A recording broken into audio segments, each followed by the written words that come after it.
അലീന ഒരു കൊച്ചു കുഞ്ഞിനോട് സംസാരിക്കുന്നത് പോലെയാണ് ശരണ്യയോട് സംസാരിക്കുന്നത്.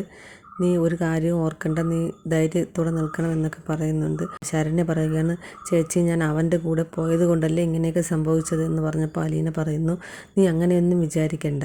അവൻ നിന്നെ ചതിക്കുമെന്ന് വിചാരിച്ചിട്ടല്ലല്ലോ നീ പോയത്. പെൺകുട്ടികൾ അങ്ങനെയാണ്, ആൺകുട്ടികളെ സ്നേഹിക്കും, അവരെ വിശ്വസിക്കും. ആളുകൾ പലതും പറയും, അവളെ പഠിക്കാൻ വിട്ടാൽ അവൾ പഠിക്കാൻ പോകണം, അവൾ എന്തിനാണ് ഇങ്ങനെ കറങ്ങി നടക്കാൻ പോയത്, അവൾ എന്തിനാണ് പ്രേമിക്കാൻ പോയത് എന്നൊക്കെ ആളുകൾ പലതും പറയും. പക്ഷേ നീ അതൊന്നും ചെവി കൊടുക്കരുത്. നമുക്ക് ജോലി കിട്ടി ബാങ്ക് ബാലൻസും ഒക്കെ ആയിട്ടാണോ എല്ലാവരും പ്രേമിക്കുന്നത്? അത് അങ്ങനെയല്ല ദൈവം മനുഷ്യരെ സൃഷ്ടിച്ചിട്ടുള്ളത്. അതുകൊണ്ട് ഒന്നും മോളുടെ തെറ്റല്ല, മോൾ അങ്ങനെയൊന്നും ഓർത്ത് വിഷമിക്കണ്ട. എന്നിട്ട് അലീന പറയുകയാണ്, മോള് പോയി നന്നായിട്ട് മുഖം സോപ്പിട്ട് കഴുകിയിട്ട് വന്നേ എന്ന് പറഞ്ഞിട്ട് അവളെ ബാത്റൂമിലേക്ക് പറഞ്ഞയക്കുകയാണ്. ശരണ്യയുടെ അമ്മ സന്തോഷത്തോടെ വന്ന് അച്ഛൻ്റെ അടുത്തും സഹോദരങ്ങളുടെ അടുത്തും പറയുകയാണ്, അവള് എണീറ്റു, ശരണ്യ എണീറ്റു, അലീന അവളെ എണീപ്പിച്ചു. അലീന പറയുന്നത് കേട്ടാൽ നമുക്ക് തന്നെ നല്ല സമാധാനം തോന്നും. എന്തൊക്കെയാണ് ആ കൊച്ചു പറയുന്നതെന്നോ, ഇതൊക്കെ അവൾ പഠിച്ചു വച്ചിട്ടിരിക്കുന്നല്ലോ. അവൾ പറയുന്നത് കേട്ടിട്ട് ശരണ്യയ്ക്ക് നല്ല ആശ്വാസമായതുപോലെയാണ് തോന്നുന്നത്. അപ്പോൾ മൂത്ത മകൻ പറയുകയാണ്, എനിക്കിപ്പോഴും അവളെ അത്ര വിശ്വാസമൊന്നും വന്നിട്ടില്ല. അപ്പോൾ ശരണ്യയുടെ അമ്മ പറയുന്നു, നിനക്ക് വിശ്വാസം വന്നില്ലെങ്കിൽ വേണ്ട. ഇപ്പോൾ അവൾ പരാതി കൊടുത്തിരുന്നെങ്കിൽ നീ ഇപ്പോൾ വിശ്വാസമില്ലെന്ന് പറയാൻ വേണ്ടി നീ ഇവിടെ നിൽക്കുമായിരുന്നോ? നീ ഇപ്പോൾ ജയിലിൽ കിടന്നേനെ. അവൾ പോലീസുകാരെ നിർബന്ധിച്ചിട്ട് പോലും പരാതി കൊടുത്തിട്ടില്ല, അതുകൊണ്ടാണ് ഇപ്പം നീ ഇവിടെ നിൽക്കുന്നത് എന്നൊക്കെ പറഞ്ഞിട്ട് അവരകത്ത് കയറിപ്പോയി. അവർ ചെന്നപ്പോൾ ശരണ്യ മുഖം കഴുകിയിട്ട് വന്ന് ഇരിക്കുകയായിരുന്നു. അവർ പെട്ടെന്ന് ചോറ് എടുത്തുകൊണ്ട് വന്ന് കൊടുത്തു. അപ്പോൾ അലീന ആ ചോറ് വാങ്ങി ശരണ്യയ്ക്ക് വാരി കൊടുക്കുകയാണ്.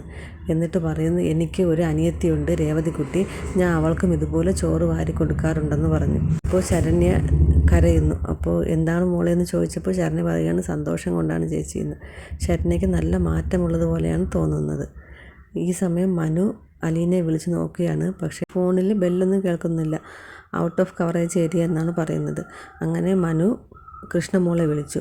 കൃഷ്ണമോളും പറയുന്നുണ്ടായിരുന്നു, ചേച്ചി എന്നെ വിളിച്ചായിരുന്നു, പിന്നീട് വിളിച്ചിട്ട് കിട്ടുന്നില്ല, അവിടെ എത്തിയപ്പോൾ എന്നെ വിളിച്ചായിരുന്നു, ഇവിടെ എത്തിയിട്ടുണ്ടെന്ന് പറഞ്ഞു, ശരണ്യനെ കണ്ട് സംസാരിച്ചു എന്നൊക്കെ പറഞ്ഞായിരുന്നു, പിന്നെ അതിനുശേഷം വിളിച്ചില്ല എന്ന് പറഞ്ഞു.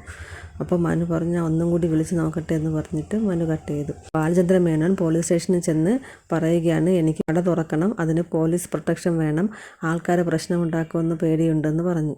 3 കടകളുണ്ട്, അപ്പോൾ അത് ഓരോ ദിവസം ഓരോ കടയായിട്ട് തുറക്കാമെന്നാണ് തീരുമാനിച്ചിരിക്കുന്നതെന്ന് പറഞ്ഞു. പോലീസുകാർ പറഞ്ഞു, അങ്ങനെയൊന്നും പേടിക്കണ്ട, ഇപ്പോൾ ഇത്രയും ദിവസം ആയില്ലേ, ഇനി ആരും പ്രശ്നമൊന്നും ഉണ്ടാക്കില്ല, നിങ്ങൾ ധൈര്യമായിട്ട് കട തുറന്നോളൂ എന്നാണ് പോലീസ് പറയുന്നത്. അങ്ങനെ ബാലചന്ദ്രമേനോൻ അവിടെ നിന്ന് ഇറങ്ങി. എന്നിട്ട് പോകുന്ന വഴിയിൽ ഗോവർദ്ധനെ ഫോണിൽ വിളിക്കുകയാണ്. ഫ്രീ ആണെങ്കിൽ വീട്ടിലേക്കൊന്ന് വരൂ എന്ന് ഗോവർദ്ധനോട് പറഞ്ഞു. എന്നിട്ട് വേണം നമുക്ക് കുറച്ച് കാര്യങ്ങൾ തീരുമാനിക്കാനുണ്ട് എന്ന് പറഞ്ഞു. ഗോവർദ്ധനനും ഭാര്യയും കൂടി അങ്ങനെ അവരുടെ വീട്ടിലേക്ക് പോവുകയാണ്. വീട്ടിലെത്തിയപ്പോൾ ബബിത ഡൈനിങ് ടേബിളിൽ ഇരിക്കുകയായിരുന്നു. ബബിതയോട് ചോദിക്കുകയാണ്, നീ എന്താണ് മോളെ കഴിക്കുന്നതെന്ന് ചോദിച്ചപ്പോൾ ബബിത അത് ലേസ് എന്തോ കഴിച്ചുകൊണ്ടിരിക്കുകയായിരുന്നു. ഞാൻ കുറച്ച് പലഹാരങ്ങൾ കൊണ്ടുവന്നിട്ടുണ്ട്, വീട്ടിലുണ്ടാക്കിയതാണെന്ന് പറഞ്ഞിട്ട് കുറേ പലഹാരങ്ങൾ ടിന്നോടുകൂടി അവിടെ എടുത്ത് വയ്ക്കുകയാണ്. ബബിത അതെടുത്ത് കഴിക്കുന്നുണ്ട്. അലീന എവിടെയെന്ന് ചോദിച്ചപ്പോൾ അലീന ശരണ്യെ കാണാൻ പോയതാണെന്ന് പറഞ്ഞു. അപ്പോൾ ഗോവർദ്ധൻ്റെ ഭാര്യ പറയുകയാണ്, അയ്യോ അതെന്തിനാണ് അവൾ ശരണ്യെ കാണാൻ പോയത്, അതിൻ്റെ ആവശ്യം ഉണ്ടായിരുന്നു എന്നൊക്കെ പറഞ്ഞു.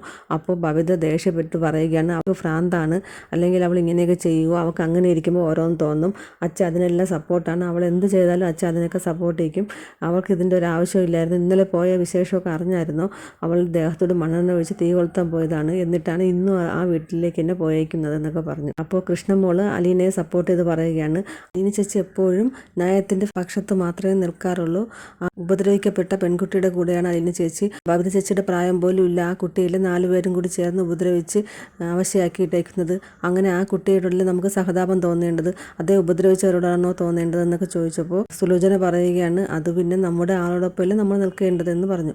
അപ്പോൾ ബബിത പറയുന്നത്, അത് തന്നെയാണ് ഞാനും പറയുന്നത്, അവൾ എന്തിനാണ് ഇവിടെ നിന്ന് ചോറും അവിടെ കൂറുമായിട്ട് അങ്ങനെ പോകുന്നത്, എന്തിനാണ്, അവൾക്ക് ഇതിൻ്റെ വല്ല ആവശ്യമുണ്ടോ എന്ന് പറഞ്ഞു. അപ്പോൾ കൃഷ്ണമോൾ പറയുന്നു, അലീന ചേച്ചി അങ്ങനെയാണ് ജീവിച്ചത്, അലീന ചേച്ചി ഒരു അനാഥാലയത്തിലാണ് വളർന്നത്, അവിടെ പാവപ്പെട്ടവരെയും ഉപേക്ഷിക്കപ്പെട്ട കുട്ടികളെയൊക്കെ സംരക്ഷിക്കുന്ന ജോലിയായിരുന്നു അലീന ചേച്ചിക്ക്, അപ്പോൾ അലീന ചേച്ചി എപ്പോഴും അവരോടൊപ്പമേ നിൽക്കുള്ളൂ എന്ന് പറഞ്ഞു. അപ്പോൾ രാജേന്ദ്ര മേനോൻ മുകളിൽ നിന്ന് ഇറങ്ങി വരികയാണ്. ഈ പലഹാരങ്ങളൊക്കെ കണ്ടിട്ട് സന്തോഷത്തോട് ചോദിക്കുകയാണ്, ഇത് നീ കൊണ്ടുവന്നതാണോ എന്ന് സുലോചനയോട് ചോദിച്ചു.